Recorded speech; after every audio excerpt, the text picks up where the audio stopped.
A tragic twist of fate for Iran. President Ebrahim Raisi is killed in a helicopter crash at a time of rising tension in the region and domestic concern over an economic crisis.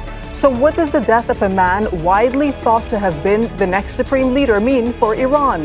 This is Inside Story.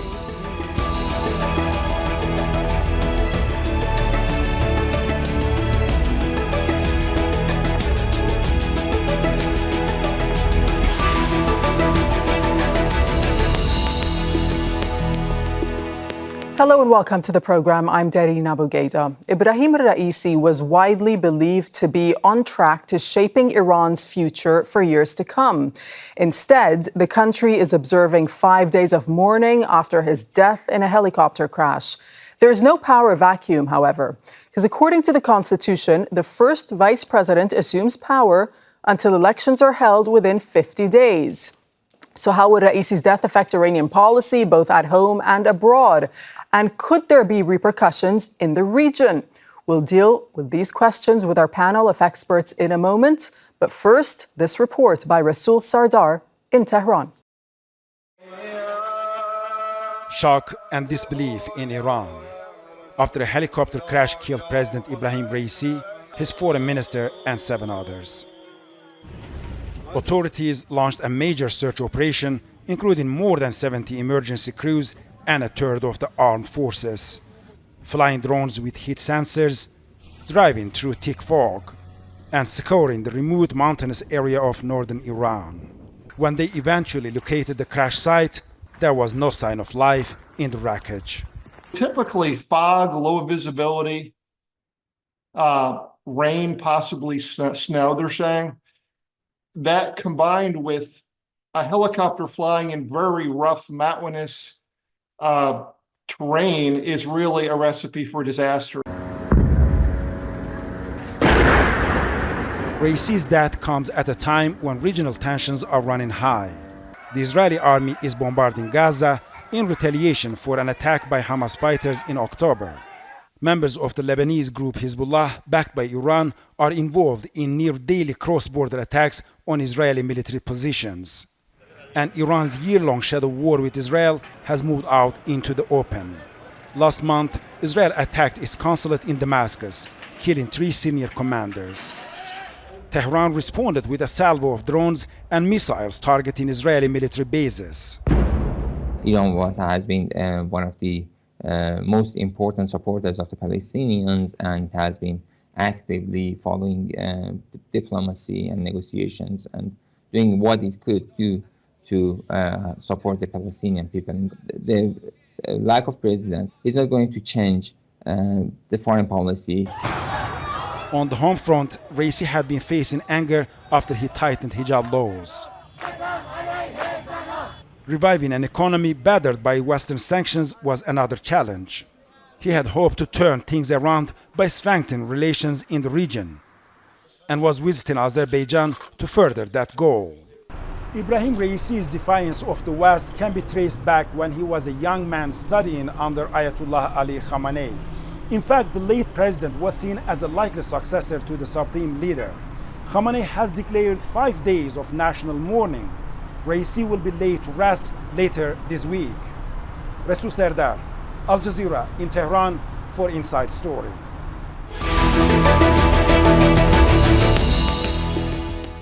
Okay, let's look deeper into what this new post-Raisi era could mean for Iran with our guest. Joining us from Tehran, we have Mohammad Marandi, who's a professor at the University of Tehran and also a media advisor to the Iranian negotiating team during nuclear talks.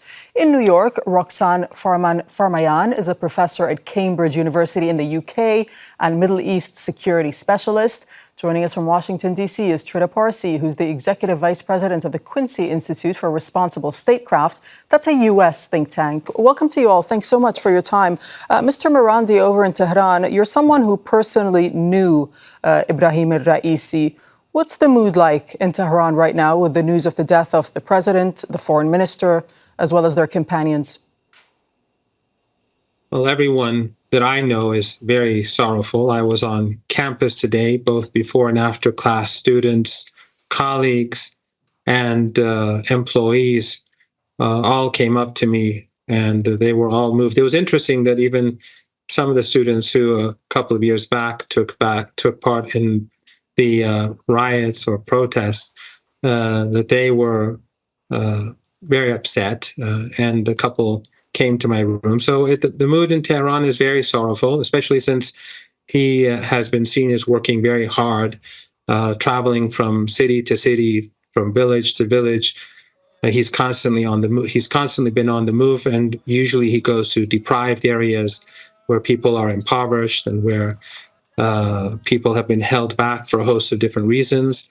And therefore, especially among people with the working class or those who are more disenfranchised, he has always been very popular. But I think the mood has been very sorrowful over the past 24 hours. And many of his key political opponents in Iran, who've been very harsh towards him, both online and offline, they've also expressed shock and dismay. And he is a very friendly, humble person, and that has made him very popular as an individual. What are your concerns, if you have any, about the accident itself?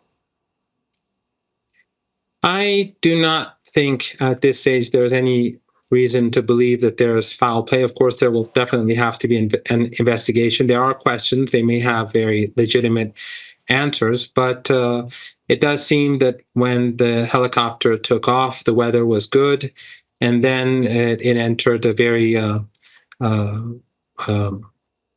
bad weather. There was heavy rain, there was heavy fog, and there was a sudden change in weather too. And over the past few weeks, the weather in Iran has been very different from previous weeks. Usually this time of year, we don't have rain or snow in the mountains, but the last 4 weeks has been very different from previous years. Roxane in New York, how would you describe President Raisi's legacy? Well, I think, first of all, he was tipped to possibly follow the supreme leader, Khamenei, who is 85 years old, and his succession has been a subject of some debate and preparation. And I think we can see that Raisi was very much being cultivated, had been elected as a possible successor.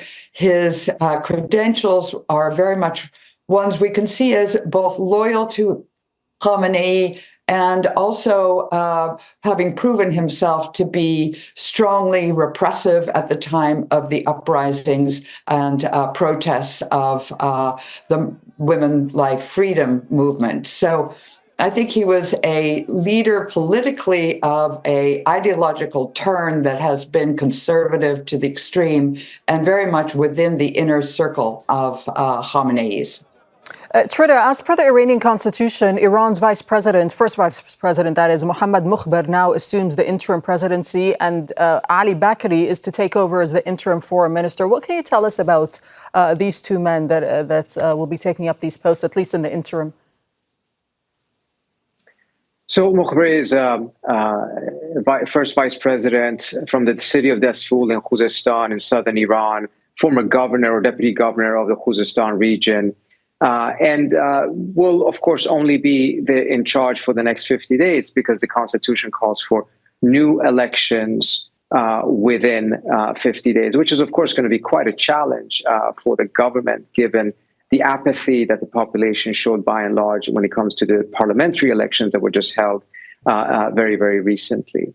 In regards to Bagheri Khani, it's interesting. This was a person who was a deputy of the previous advisor, Saeed Jalili, who was very hardline, very much against the JCPOA. Khani was then later on taking over the file of negotiating a return for the United States to the agreement, which never happened, and has somewhat shifted his position, but nevertheless has maintained a rather hawkish position on the nuclear talks, which at this point is largely shared by the Iranian elite as a whole. I think by and large, people have lost confidence and hope that the United States actually is capable of providing sustained sanctions relief. So the type of attitude that perhaps would have made him an outlier earlier on the nuclear talks is no longer the case. The question is, however, going forward, if he remains in that position, the impact it will have when it comes to Iran's approach to the West as a whole, particularly if changes take place in the United States in November. Right, and we'll get into that discussion in just a moment. But first, let me bring in Mr. Marandi once again from Tehran, because as Trita was just saying, there is now a 50-day window for elections. Any potential candidates for the upcoming election that you can think of at this point? No, it's too early to say. Right now, the government, the administration is preparing for elections, and I haven't heard anyone announce that they may stand forward.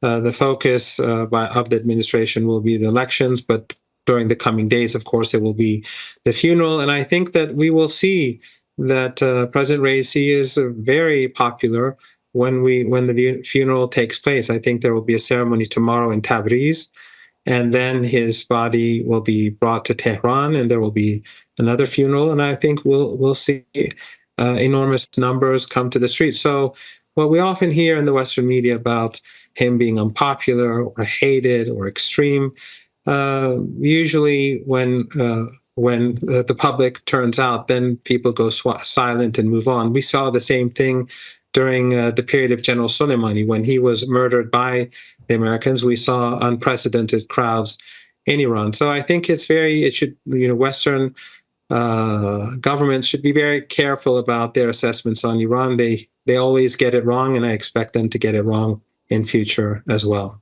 What is the impact, Mr. Marandi? Roxane was mentioning this a moment ago on the succession for the Supreme Leader, because Ebrahim Raisi was touted as possibly being one of the candidates to succeed the Supreme Leader. No, that has never been the case. And the same is true about the leader's son. This is something that we usually hear from Western media, Western think tanks, or Western sources. But those who are involved inside the administration, inside the state, no one takes this seriously. President Raisi never had any such ambitions, neither does the son of the leader. But this is the sort of thing that we're going to hear. The Constitution has an answer to every issue. The leader is very healthy, and he will probably be healthy in the years to come. But when he does pass away, there is a body that will elect a new leader, just as when Imam Khamenei passed away in 1989. Immediately afterwards, a new leader was elected, and there was no problem. Also, in the 1980s, when the United States and the Europeans helped the MEK, and Saddam Hussein also helped the MEK to murder our prime minister and our president at that time. During that time, the Constitution had a prime minister. It didn't bring about any change. We had elections immediately afterwards, and a new president was elected. It was actually Ayatollah Khamenei, who later became the leader, who was elected as president. So the Constitution is clear about how issues will be solved, and the presidency will be the issue will be resolved shortly. Roxane, you mentioned the protests that had broken out earlier in Iran, and Raisi was in charge when these protests did break out. In your opinion, how popular a figure do you think he was? I mean, he was elected, but at the time, turnout was low at around 41%. Turnout was low, and I think many of the stronger candidates at the time were removed by the process of vetting that normally takes place before the actual elections. So in many ways, I think many people felt that he had been handpicked, and that the plan was that he would be groomed in some sense for a possible next step. And although, of course, Dr. Marandi is right that there is a process in place, the difference from the time of the previous transition from Ayatollah Khamenei, who led the revolution, to the current supreme leader, is that there were many, many candidates available at that time. And I think everyone is going to be looking today to see who the candidates could possibly be, because there aren't very many. The supreme leader is relatively isolated, and by design. He has eliminated many of the options that are out there because he has a vision, and those that work closely with him share that vision. And now many in the larger clergy or many in the broader bureaucracy, I think, have been sidelined. And so it will be quite difficult, I think, for the current administration to mount an election in 50 days and also to find candidates that truly reflect what the supreme leader has in mind, because his view is very dominant, and he has also been hand selecting in many ways those that sit on the committee that will be responsible for appointing or electing the next supreme leader when that time comes. Trita, I don't want to put words in your mouth here, but is it safe to say that when it comes to Iran, we shouldn't expect any changes, no matter who takes on the presidency, as well as the post of the foreign minister? We shouldn't expect any changes when it comes specifically to national security of the country, as well as sort of the ideological direction? I think that is to overstate it. Without a doubt, there is continuity in Iranian foreign policy. And frankly, there's striking continuity in foreign policy between the Shah's regime and the current regime when you scratch the surface. But presidents have been impactful. For instance, had it not been for Hassan Rouhani, I'm not convinced that Iran would have gone in the direction of negotiating the Iran nuclear deal, the JCPOA. He was a major driving force behind that. It's difficult to point to what specific driving force Raisi was for any particular policy, and I think that his track record will show him more as being a loyal, perhaps even a pliant president to the supreme leader, rather than one that was really making his mark by charting a new direction. But I think it is more safe to say that the president actually can be quite impactful depending on the personality of the person who holds that office. In the case of Raisi, it was far less so compared to both Ahmadinejad and Rouhani. And Mr. Marandi, I mean, as someone who advised, or you were rather the media advisor to the Iranian negotiating team during nuclear talks, do you think that this latest development and this death of Raisi and the foreign minister will have any impact on any potential nuclear talks going forward? What will happen now? Well, first of all, I would have to point out that continuity is something that we see in the United States and in the UK and France and across the EU. And that is reflective of that there is a state which is complicated, and there are different people involved. And it's not just the leader or the president, contrary to what many in the West seem to think. President Raisi had actually a very huge impact. He improved our relations with neighboring countries. There was rapprochement, for example, with Saudi Arabia, but also we've improved economic ties and political ties with countries to the north, to the south, and to the east and to the west as well. And the crisis in Afghanistan was well managed. At the same time, he also pushed to join the Shanghai Cooperation Organization and BRICS. And Iran's presence in these organizations will have a huge impact in the future. So Iran's influence in the global south has increased dramatically, and his trips abroad have shown that. So in foreign policy, he's actually brought about a great deal of change. With regards to economic policy, we do have, despite the fact that the situation remains difficult, we've had 2 years of significant growth in the economy, although things are still difficult for ordinary Iranians. But one point that I would like to point out is that actually when Imam Khomeini passed away, we thought, at least people like myself in my youth, we thought there were no people because he was a towering figure. The revolution was his, and the people came to the streets because of him. And Ayatollah Khamenei at that time was a much younger person. But the Constitution worked. He came in place. And we have many people today, both to replace the president, and we have many competent people for all the different areas of bureaucracy and leadership. And although Ayatollah Khamenei is very healthy, as I said before, but I have no concerns about the future. The truth is that the West fails to recognize that Iran is here to stay. And until they get to that point, I don't think they're going to be able to solve their problems. Okay, I'll bring in Trita because he wanted to respond. But Mr. Marandi, you didn't answer my point on the nuclear talks. Just very briefly, I mean, do you expect a continuity when it comes to this nuclear file as well? Just yes or no? Yes, I think so. But remember, we were almost there. The Americans literally backed off. I was in Vienna during the negotiations, and ultimately the EU foreign policy chief, Joseph Borrell, said that Iranian demands were acceptable, that they were legitimate. And we thought we had a deal at that time. Trita, Raisi was a major supporter of ties with Russia and China. I mean, for the global South, how do you think that they'll be viewing his death? I do think that Dr. Marandi is quite correct. Iran has significantly improved its relationship with the global South. It is now part of the BRICS. It is part of the SCO. These are significant developments because for decades, Iran was actually not part of any particular grouping or alliance, political, military, etc. And now it is. And it is happening at a time when global power dynamics is definitely shifting away from the West, not only towards the East, but also towards the global South. So the BRICS membership, I think, is a big deal. The extent to which one would credit Raisi for these developments is a different story, however. I'm not suggesting that he was unimportant in all of this, and he certainly was supportive.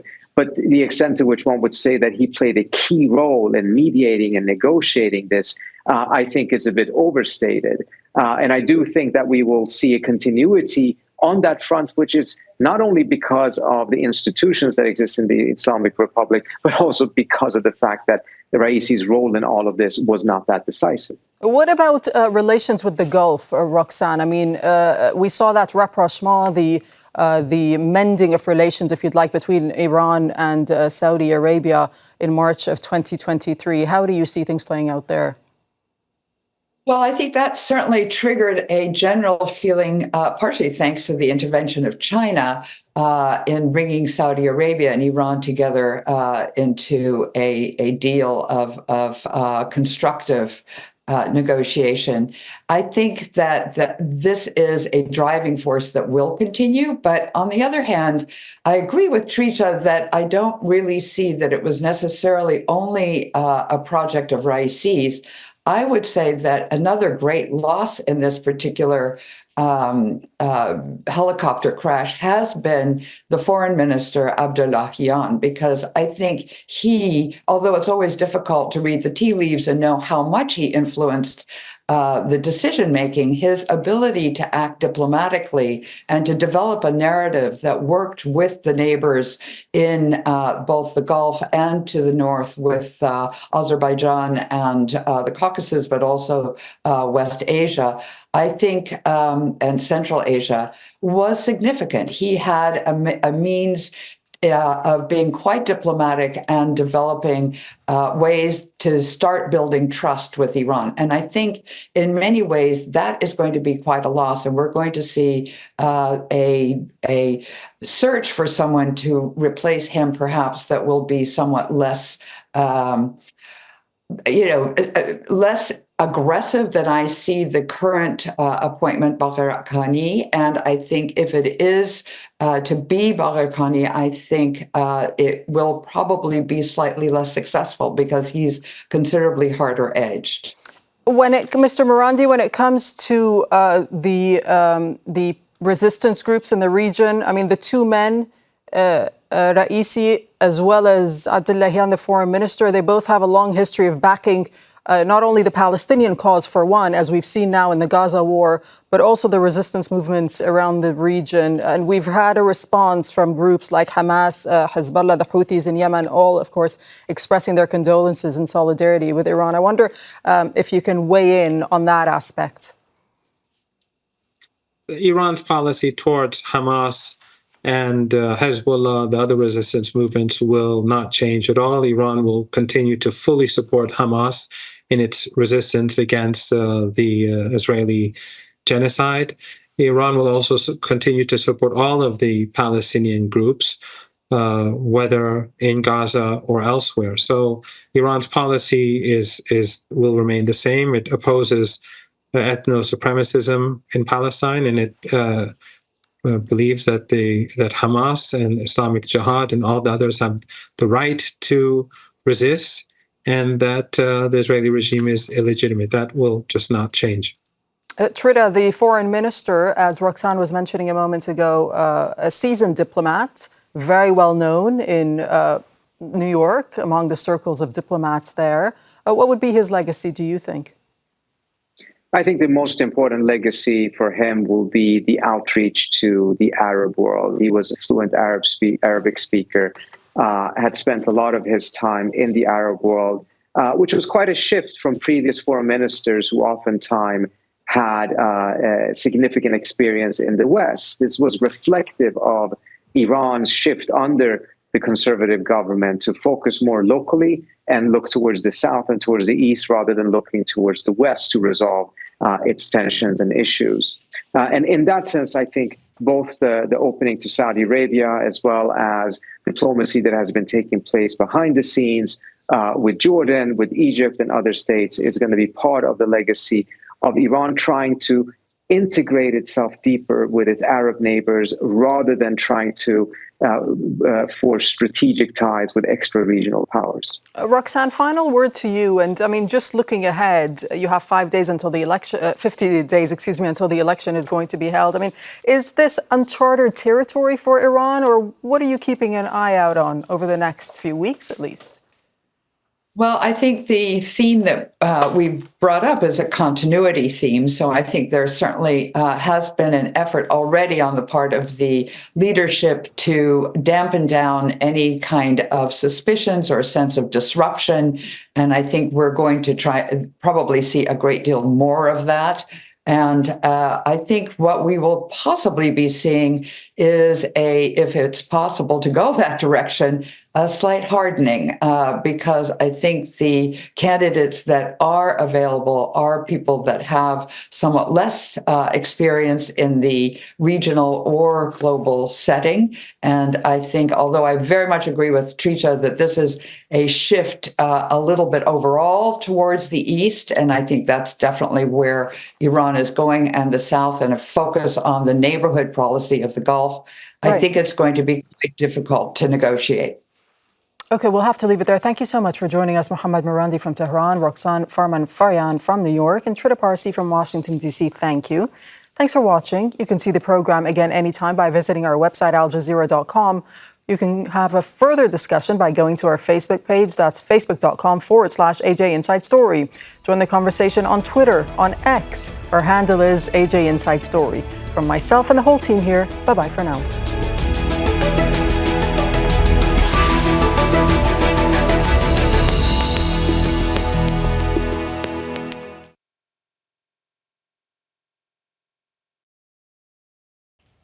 Make sure to subscribe to our channel to get the latest news from Al Jazeera.